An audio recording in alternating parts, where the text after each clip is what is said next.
Welcome to the Wingmen Show.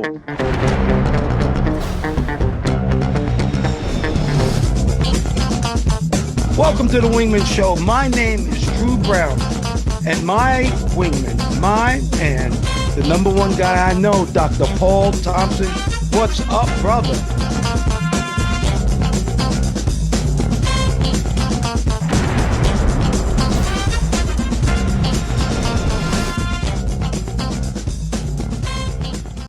Welcome to the Wingmen Show. My name is Commander Drew Brown. My wingman is Dr. Paul Thompson, and we are floating like butterflies and stinging like bees. Rumble, you two badass jet pilots, rumble. Welcome to the Wingmen Show. Dr. Paul Thompson, like I said, is my man. He watches my six, my friend. How are you, Dr. Paul? I'm very good today. Actually, even better than usual. I did an unscripted surprise workout. I just kind of forced it in, but I was efficient in it, and I'm really popping right now. That's great. That's great. Well, I got a quote for our show, and I love this one, and I think you do too, Dr. Paul. Health is a result of our habits, not a result of our body shape or size. So if you don't take care of your wellness, you will be forced to take care of your illness. That was sent to me by my very good friend, my brother, Eddie Paris, that I knew since I'm 14, 15 years old. I'll say it again, though, because this is amazing. Health is a result of our habits, not a result of our body shape or size. So if you don't take care of your wellness, you will be forced to take care of your illness. What do you think about that, Dr. Paul? Because I know you like that. Yeah, I agree. That's pretty much what I was just doing not too long ago. Yeah, sometimes we get obsessed with what's on the outside. When he talks about your wellness, he's really talking about your internal stuff, your organs, how everything is functioning, not just how you look and you're pretty and, with makeup and special effects and AI. Anybody can look like anything, but it's still not true. There's a close family friend that's a dietitian that says her thing is, I don't really care how you look. Show me the blood work. Well, actually, Dr. Paul, if you think about it, if you got good blood work, you're going to look good. Whatever's good on the inside will show on the outside, don't you think? Yeah, very much so. Because you hear about some of these influencers and fitness people who look great, and a lot of them are dying prematurely, which is strange. I mean, they're young people in their 40s, 30s, 20s in some cases. They were just showing off, and now they're gone. Don't know why, but be careful what you put in your body. That's it. Well, we do good news, Dr. Paul, and this is some really good news. There's a new CNO, and that's the Chief of Naval Operations. That's the head of the Navy, and her name is Lisa Franchetti. It's the very first woman to ever be on the Joint Chiefs of Staff. Now, that's amazing. And, our show did a little something about an admiral of the Coast Guard, the head of the Coast Guard, which was Linda Fagan.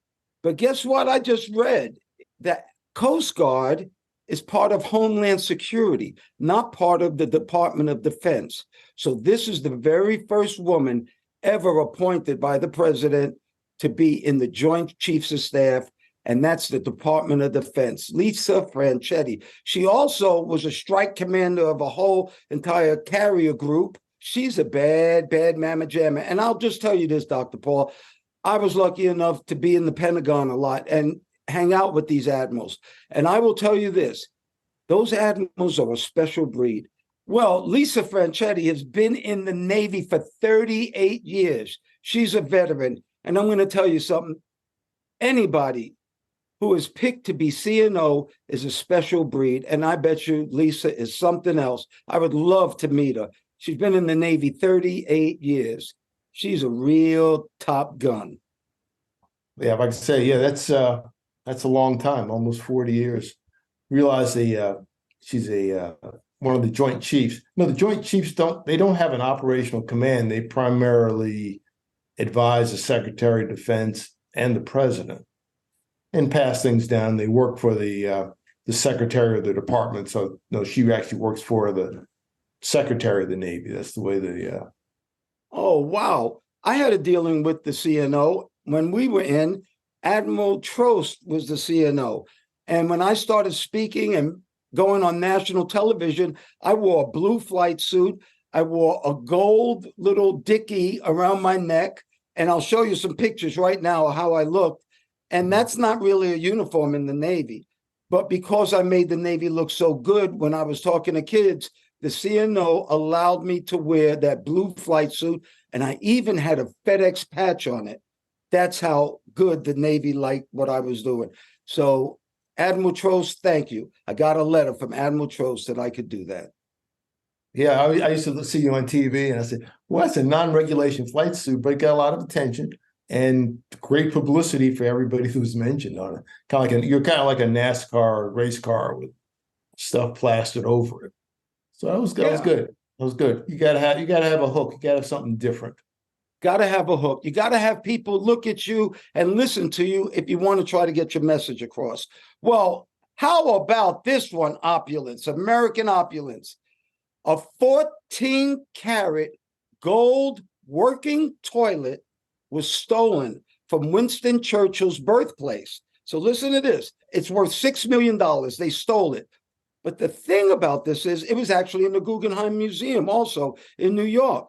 But it is a working toilet. Dr. Paul, 4 men just were arrested.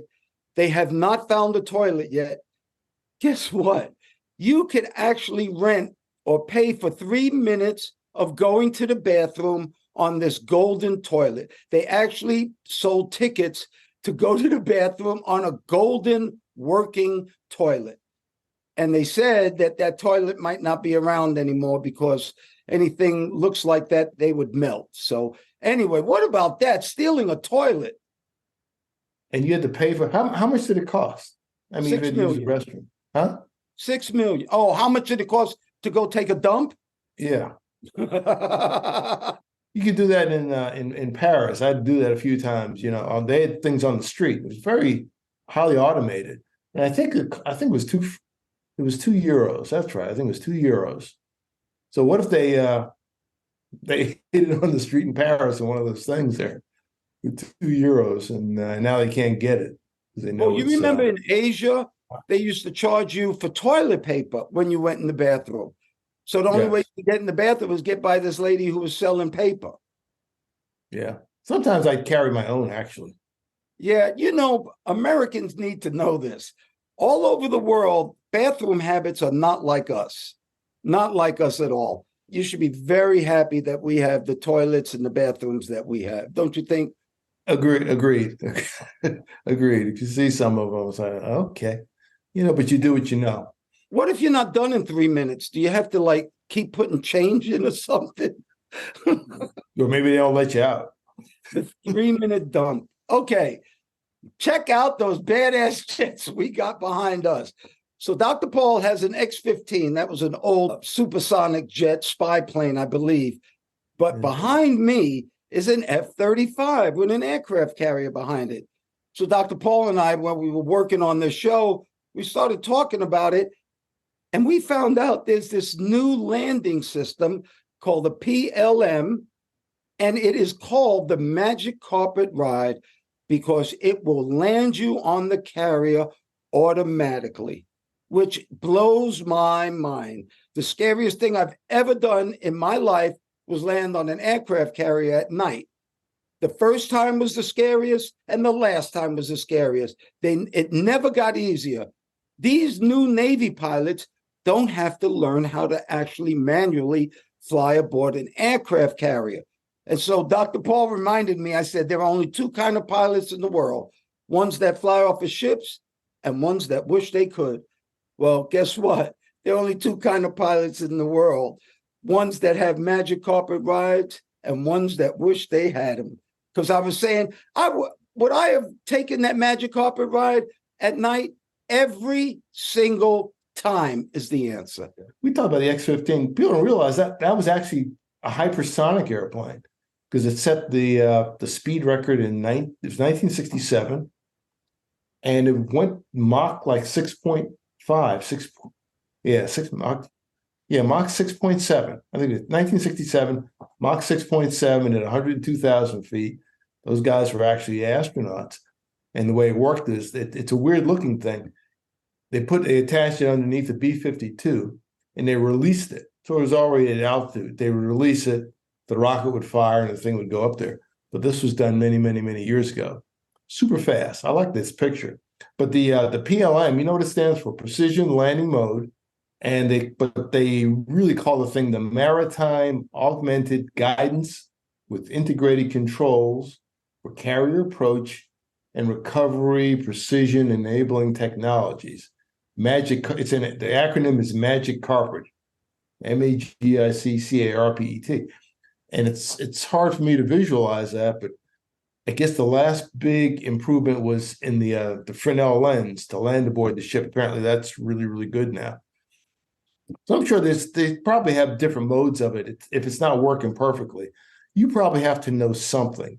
I'm sure you have to be able to be able to land manually to some degree, but maybe the thing can only break but so much. They started using it, I think, on the F-18s a few years ago, but I think it's widespread on, I guess, on all the airplanes. Well, when I was in on the Nimitz, I did a couple of hooked up approaches, meaning automatic landings. So this technology has been around for a while. I think they've just really made it very, very good. And it's like it will always catch a 3-wire, which is the wire that you want to catch on an aircraft carrier. But mine, it was the prettiest ride I ever had until the very end because it was just slightly left. And if the LSOs would have let me keep coming, I wouldn't have seen it in time, but I probably would have hit the LSO platform. But it was an amazing ride. So I think they've really made this thing very good. Yeah, I'm sure it's much better now because I'd done the same thing years ago, but I realized that was basically 40 years ago. So a lot can happen technologically in 40 years. So yeah, I can see where it's really good now. Dang, you're making me feel old. Okay, Dr. Paul. You know what? Let's tease our wingman because he got 99 problems, but a house ain't one. We have a great wingman for you today.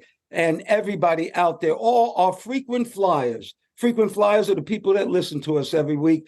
Thank you so much for listening. And all of you new listeners, please hit that subscribe button on YouTube or follow us on Instagram or TikTok or Facebook, iHeartRadio, all the platforms. Write a little something for us. And for our frequent flyer newsletter, we have a newsletter every week at wingmenshow.com. And that's with an E, wingmenshow.com. It's up on the screen for everybody. And on the Wingman Show newsletter, last week, we actually put out something on how to change your image. And I think that's great reading. I really look forward to our newsletters all the time. What do you think, Dr. P? Yeah, that's good. Yeah, take a look at our newsletters. There's some good information there. It's not too long. It's good to read just in general to expand your field of knowledge and make your brain bigger. Make your brain bigger. Very good, Dr. Paul. All right. Well, on that website, we have the frequent flow line.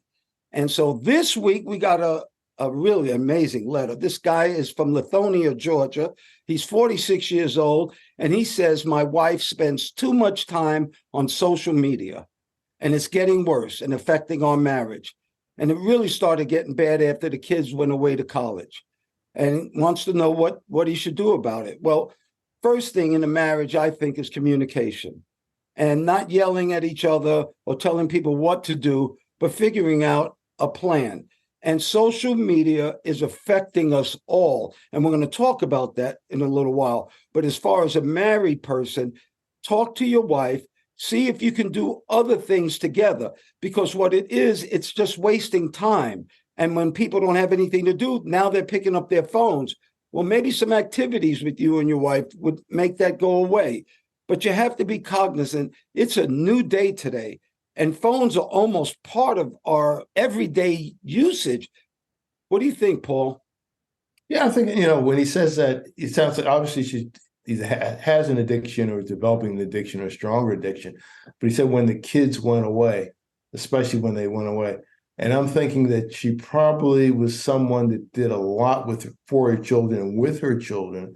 And with that, no longer there, there's a big gap, there's a big hole, and now she's just filling it with something that's attractive, but not probably realizing that it's kind of sucking her in and maybe sucking her away from her husband. So the thing is, yeah, do things together. She needs to get another hobby. In other words, if she was perhaps if she was playing the piano or doing something like that, it wouldn't be as obsessive as staring down at a screen and looking at. I'll commit. I'll do that sometime. If I'm stuck in a line and I'm waiting for a while, I may look at something, the weather or the stock market or something, but I'm not going to just bury my face in it forever.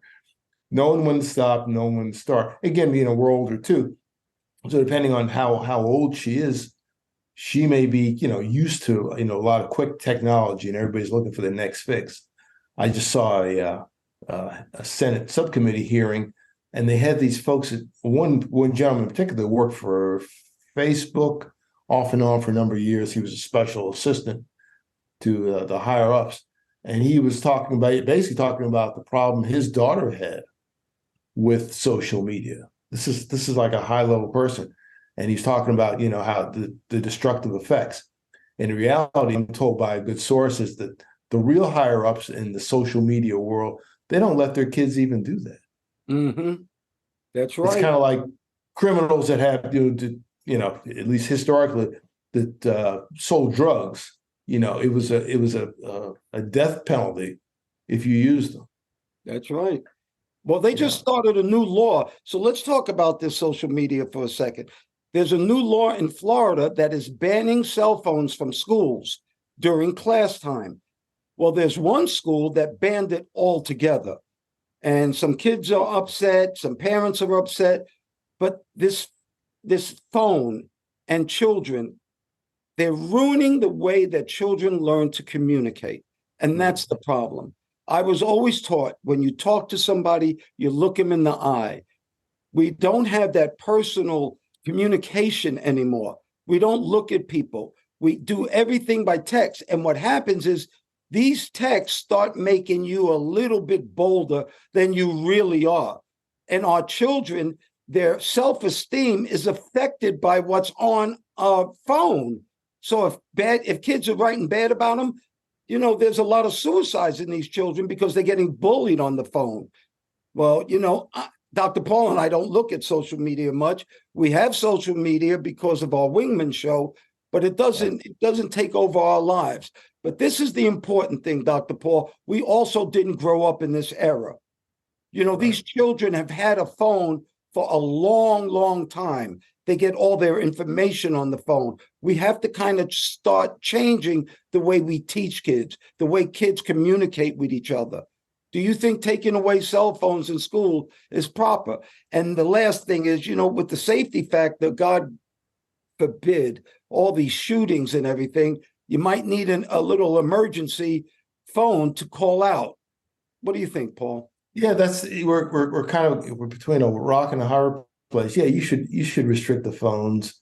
I remember going to see a famous comedian one time, and we had to check our phones at the door, and felt a little weird for a second because again, we developed a habit and addiction too. I know it's not there, but we survived. It was a good show. Got it back, no problem. But it was different. It was a different rhythm and a different flow, which we'll still get used to. Sometimes things happen. And then, you think about the usefulness of the phone. The reality is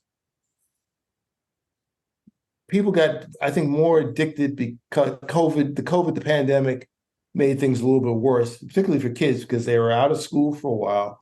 And who did they have?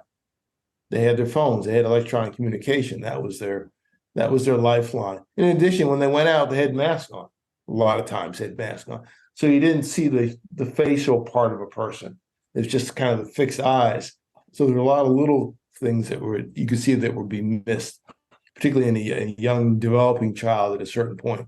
So yeah, the pandemic and the phone together has kind of knocked everybody, back a few yards, which is unfortunate. I think they can recover. You'll have to. But the reality is, sometimes if bad things happen to school or whatever, the phone is given vital information. I'd say even on 9/11, going back to 2001, there were calls, their phone, when they were being hijacked, some folks were able to get phone calls out, which didn't help the ultimate situation. but it gave a clearer picture to what was actually occurring. Well, So, when these teachers said that they took the cell phones away, believe it or not, the kids interacted with each other. We're still social beings. And when they didn't have a phone to interact with, they interacted with each other. Katrina and I, we went to go see Bruno Mars in Vegas, and they took our phone away. And guess what? right. People were talking to each other. People in the crowd before Right. the show started, you could see people engaging with each other. I think that's important because kids need to play. They need to learn how to play. I've heard that sometimes you say, go out and play. My kids, they wouldn't know what to do. I mean, I grew up kind of on the street in many ways. We all did. Everybody's out, you went home when you had to be home. They're out playing. If you look at neighborhoods today or maybe the last 30 years or so, I don't see kids out playing much. Some in the little parks, little kids, but I'm talking like age of, 10 and up, 10 to 15. Sometimes playing ball at the park, playing basketball, and now and then, not a vast amount. Again, a lot of stuff is not safe. You got to be careful where you're going. Bullets don't have any names written on them. Yeah, that would kind of keep me. If bullets are flying, I'm not going to the hoop too much. So we have there are a lot of things that kids under a lot of pressures and a lot of dangers. Some are psychological dangers, but parents and I was going to say, parents and people who care about them have to find alternate means to provide a safe place to play and to socialize. Well, this Xbox has taken over sports. Why play basketball when I can dunk on 4 people because I can flip these buttons really good? Or I can shoot millions of people every day. These Xboxes, they really have captured the imagination of our children. So kids don't get out to play. Remember, we had to be home before the street lights came on. When the lights came on, yeah. Well, kids are just staying home now, but it really affects them later in life with socialization. That's why I like homeschooling. Kids have to learn how to interact with other people. All right, Dr. Paul, that brings me to a Wingmen PSA from the 11 facts in life. Fact number 4, success is waking up every day, doing what you love and doing it well. Success is waking up every day, doing something that you love and doing it well. Dr. Paul, that's what success is. It's not money. It's not how many diamonds you have in your teeth, on your hands. It's not how big your house is. It's every day that you wake up, you do something really good, and you love doing it. That, to me, is success. You agree? I agree. Yeah, we're just waking up is a success right then and there, and hopefully you get something good behind it to follow waking up. You're maybe rich beyond measure compared to a lot of people. Well, Dr. Paul, this takes me to something that I'm really excited to do, and we're going to I'm going to read the top 30 unexpected moments of delight. Moments of delight, the top 30. And so while I'm reading this, we'll put out some jet pictures for you to look at if you're looking at us on YouTube. All right, number 1, finding money in a coat or jeans pocket, getting a surprise refund, a compliment from a stranger, someone letting you go ahead of them in line at a store, when the radio plays your favorite song, receiving a bonus at work, constant green lights on the road. And if you lived in New York, sometimes you did get those constant, and you could go all the way from the bottom of Manhattan to the top of Manhattan if you could catch those lights right. Hearing your baby's first words, your partner's randomly showing affection. That's a good one there. When someone actually understands what you're talking about, a familiar smell from your childhood, a loved one randomly telling you that they're proud of you, finding a treasured lost item, waking up before your alarm and getting to sleep a little longer, getting upgraded on an airplane or a hotel, thinking it's Thursday, but it's actually Friday, when a child starts a conversation with you, receiving a postcard, hitting the exact number when you're getting gasoline, getting home from work and finding someone else has cooked dinner. A work meeting gets canceled at the last minute because the boss isn't in. seeing a funny car license plate, getting asked for ID when you're over 21, which I loved for a long time, when you're brought breakfast in bed, when you and your friend say the same thing at the same moment, when your teenager wants to spend quality time with you, oh boy, your neighbor bringing over a baked good, bumping into an old school teacher and they recognize you, catching the eye of your favorite artist during their performance, and witnessing a proposal in public. When I read these, Dr. Paul, they little sparks came up every time I read something I was very familiar with. And you're right, these are unexpected moments of delight. One thing again, when you said, one thing I related, breakfast in bed. Only time I've had breakfast in bed, I've been in the hospital. It was terrible. It was terrible. But, I was glad when they came, at least they were nice. Well, before we get to our wingman, I want to do this. I can't believe how smart Dr. Paul is. So, around the world, women cook twice as much as men do. Dr. Paul, there is one country that men cook more than women. Do you know what that country is? I would say it's Italy, and I have a reason for guessing that. I cannot believe you guessed that.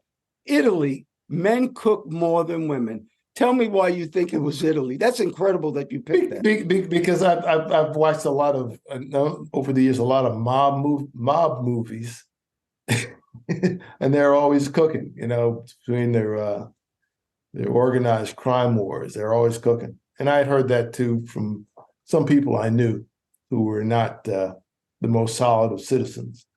They say some of the toughest guys. A lot of the toughest guys are really good cooks. I heard that with guys I used to work with in Queens a long time ago. Was it in The Godfather that they were all in jail and they were slicing that garlic with a razor blade, they were making spaghetti sauce, and they were just cooking, talking like it was just. I think that was in. I think that was Goodfellas. Goodfellas, okay. That's right. I think it was Goodfellas. Yeah. All right. Well, you ready for our wingman, Dr. Paul? Yeah, I'm ready. Remember, 99 problems, but a home ain't one. Well, we have a wingman today that is an amazing story. His name is Marcel Lebrun. He sold his company for 8 figures. So that's in the tens of millions. And now in Canada, he is making 99 tiny homes for the homeless. He used to always complain about the homeless. Well, now he's putting his money where his mouth is. He's building 99 homes for the homeless. Dr. Paul, that is a wingman for a lot of people, don't you think? And I never associated homelessness in Canada, Northeast Canada, Fredericton, or someplace like that. I guess people have problems around the world, but that's a great thing. Obviously, he's a wealthy individual that's giving back. That's 100% true, Dr. Paul. And some of the people who are homeless have mental issues, and you can give them a brand new home, but sooner or later they'll ruin the home or they'll leave the home.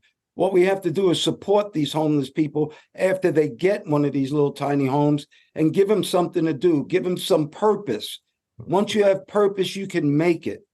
Dr. Paul, I think that's a wonderful wingman. And so, in closing the show, Dr. Paul, anything that you and our listeners think is beautiful, anything that you and our listeners think is important, and anything that makes you all happy, may you have that today and forever. I pray for peace, Dr. Paul. I pray for peace, especially now, and express my appreciation to all those who listen, like, and share the message. Please give us a like. It helps us if you watch us on YouTube, and hit the bell notification button, that little bell. That way you'll get a notification every time a new show comes out. And get your exercise. Move. Paul's favorite word. Move. Keep that body in motion. Thank you once again, Dr. Paul Thompson, my friend. Thank you for your love, your time, and that's something that we won't ever get back. I want to thank all the listeners, too. Thank you so much for doing the show, Dr. Paul. We're jamming. Well, thank you, Mr. Drew, for inviting me on. Always good to talk to you. And ladies and gentlemen, please remember to like, share, and subscribe to this podcast or any of the podcasts. If you're looking at YouTube, they say smash the like button. Don't smash it, just press it gently and refer to use as a link to all your friends. You can also look at us on our website, wingmenshow.com, WINGMEN show, SHOW.com altogether, wingmenshow.com. And we hope to see you in the future. Thanks again, Mr. Drew. Oh, you're welcome. And we're still floating like butterflies and stinging like bees. Rumble, you badass jet pilots, rumble. May there be peace on earth, and goodwill towards all men and women.